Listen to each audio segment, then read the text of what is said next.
Alright, get ready. We're taking a walk into the wilderness here because this game is tactical and crazy. I mean, it doesn't get much better than this if you're looking for a real fight. So it was Alireza Firouzja playing Shak and Mamedyarov, both fearsome attacking players. They never backed down, and this one did not disappoint. So round two, Norway chess. Alireza kicks off here with pawn to d4. Now this is a slight surprise because he's an e4 player by trade, but he's dabbled with this. He did it in the candidates a bit last year. Shak now goes pawn d5. We get a queen's gambit and a queen's gambit accepted. Here Alireza goes e4, the sharpest way to play. You can go e3 there. That's how I play myself. I back down, I wimp out, okay, guilty. And then here, you're threatening to win the pawn back, but Shak, he goes e5, so immediately counter-attacking at the centre. Now if you take here, well, he's going to take here. So Alireza goes knight f3, defends the d-pawn, and also counter-attacks on the e-pawn. Now we see this check. The knight bounces out to c3, and we now get knight f6. So very sharp, straight out of the opening already. So the e-pawn is pressured, but Alireza, he goes after the e5 pawn, which Shak has left on prise. But Shak now, for his part, does not take here. Now, I'm not going to go super deep on every line, right? We'll keep this game moving. There's so much to it. But he does not take on e4 because white gets a good game after bishop takes on c4. And basically, all this pressure against f7 outweighs the black pressure on c3. The line goes on. So we didn't see takes on e4. Instead, Shak defends his c-pawn with pawn b5. f3 now from Alireza. So he does defend this one now that this one got defended and black castles. So a3 from Alireza now puts a question to the bishop, and this is an interesting kind of move order nuance. So Shak drops back, decides to keep his bishop pair, and then Alireza goes a4. So he's obviously saying that rather than go a4 in one, I feel the bishop's worse here than it was here. Subtle stuff. So a6 from Shak, very natural looking move. And now we see bishop e2 developing, and Shak here, he wants to challenge this knight on e5, but if he does it in the natural way with this developing move, well then you can hop with knight c6 and fork the queen and the bishop, not what you want. So instead, he drops back with this knight. This knight keeps an eye on the c6 square, and he also frees this f-pawn to run, which we're going to see in a moment. Now you can take here, not such a bad move, then castle the king, bishop e3, etc. Whoops, misfire.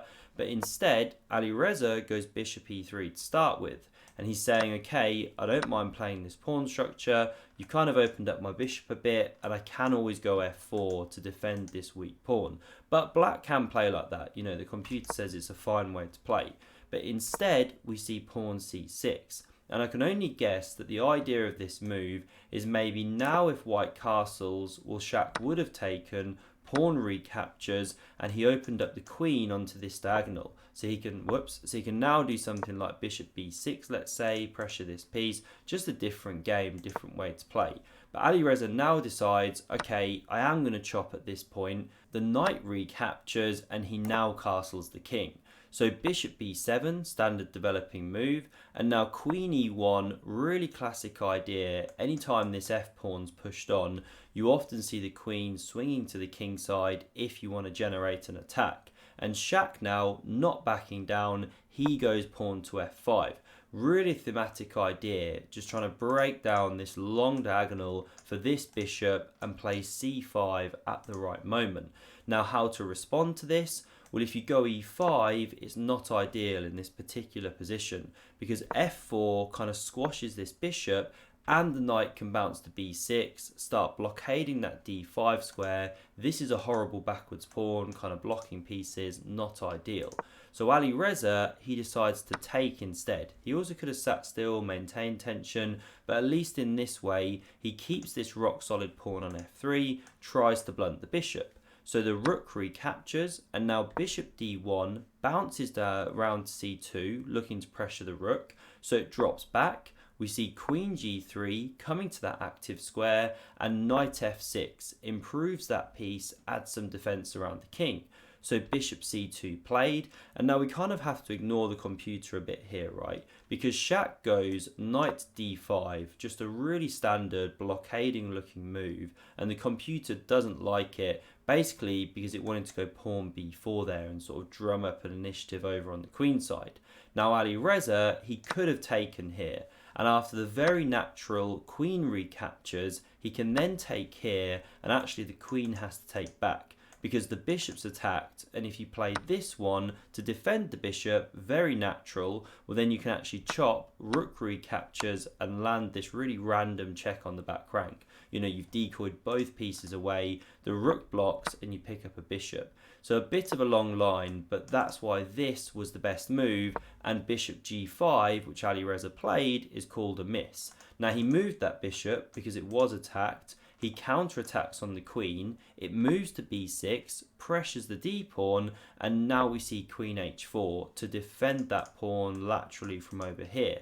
Now again, the computer, okay, not right here, sorry, it doesn't want to go b4. Shak first goes h6, kicks back the bishop, and now here, sorry, b4, the computer's just screaming out to play. And you can definitely understand it a bit more here, because after captures, pawn recaptures, although this bishop is a bit blunted, we can definitely see the menace of these pawns, and you know, it gives it a bit better for black.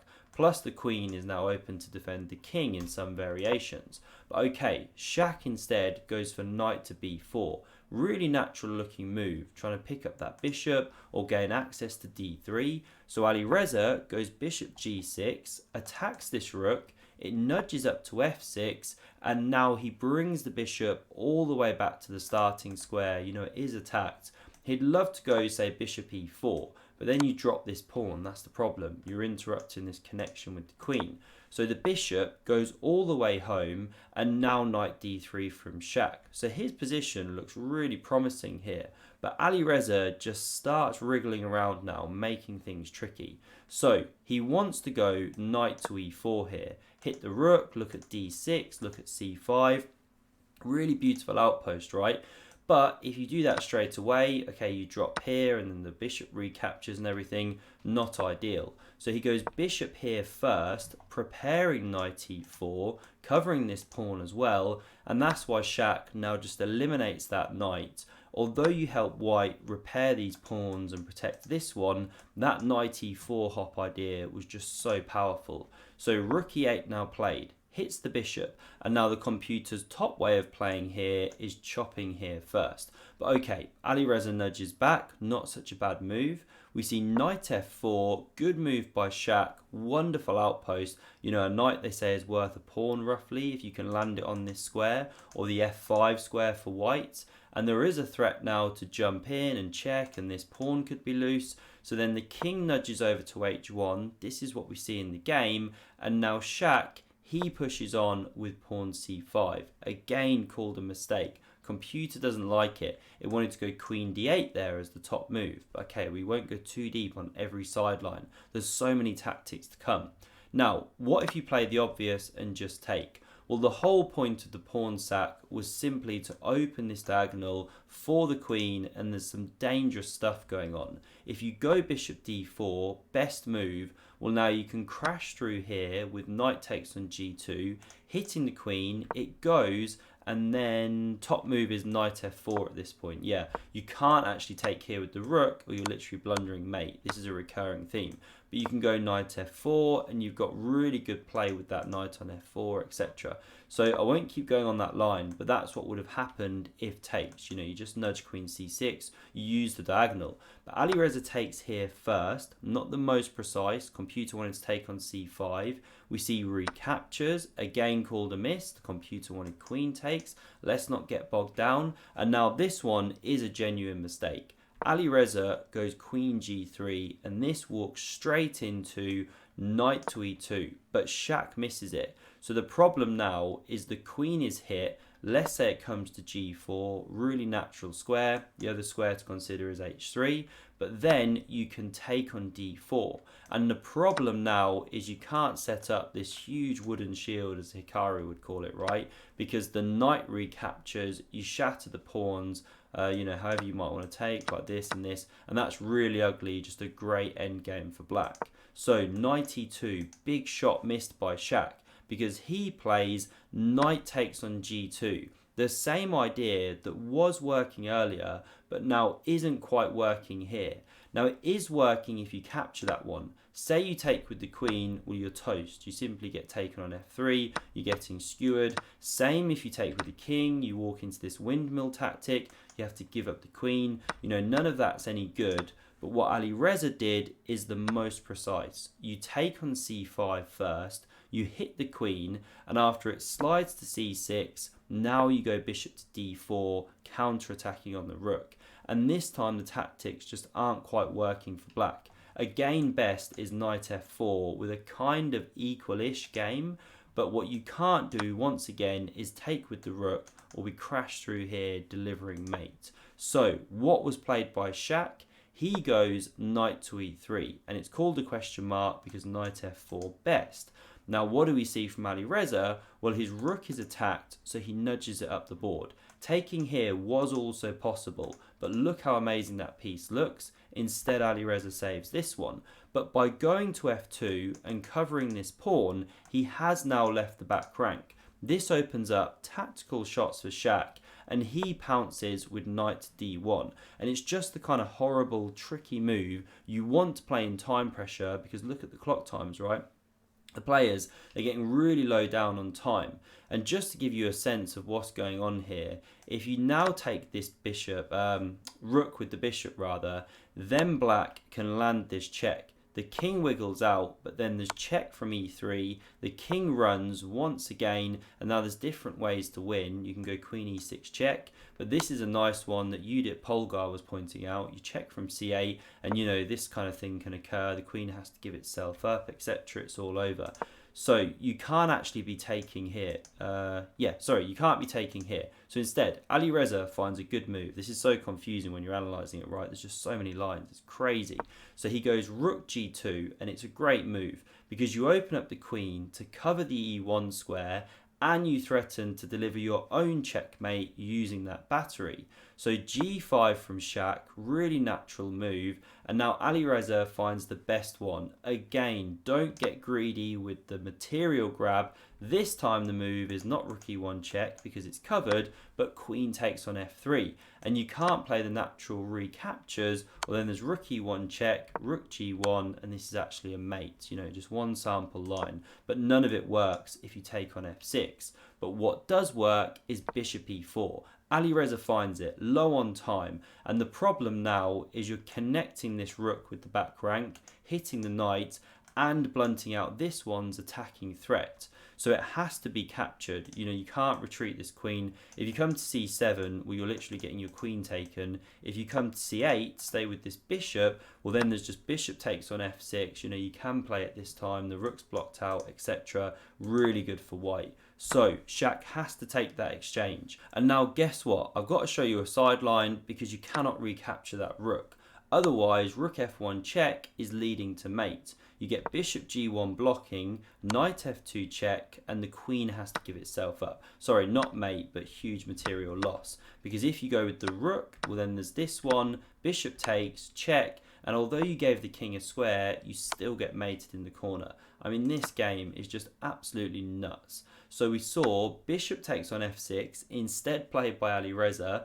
The rook now saves itself. Which piece do you save? This one, this one. Do you take here? Well, that's the top engine move, right? But Shak plays the natural rook e3, saving his rook, pressuring this really weak f3 pawn, but now takes on d1 by Alireza, was met by rook takes on f3, but this queen lands an amazing check on the back rank, drives the king up the board, and then the bishop simply nudges back. Look at that amazing piece. And amazingly, there is no knockout blow for black here, because if you jump back like this, well then you can actually take, but with a counter check. So there's no time to kind of crash through here. So what did Shak do? Well, rook f4 played. He opens the battery in this manner, but Alireza nudges up to defend. It looks suicidal to leave the back rank, but if check, then the bishop can block back and you're okay, you're holding on. And you know, white's going to have a counter attack coming soon. So Shak instead went queen f3. Look at the time, 5 seconds. They're both incredibly low on time. Alireza now goes pawn h3, literally ditching a pawn. Shak captures that pawn, but spins around in his chair because his flag drops just at the moment of capture. So it's a really tragic way to end this amazing game that Shak lost on time. But in fairness to Alireza, he is winning here. The computer says it gives 2.8 ahead for white with king g1. I didn't start analysing past here, but you know, if takes, what's it saying, top moves, you can sort of check. King g6, rook takes on g2, and yeah, there's no actual immediate checks right now. The bishop's obviously doing a good job covering this diagonal, and long term this should be winning for white. I mean, visually you've got a bishop for 2 pawns plus an exposed black king. So amazing fight between these two guys. I hope you enjoyed this one. If you want to see another epic game, then check out the video on screen and do consider subscribing to never miss a future one. Thanks very much for watching and see you soon.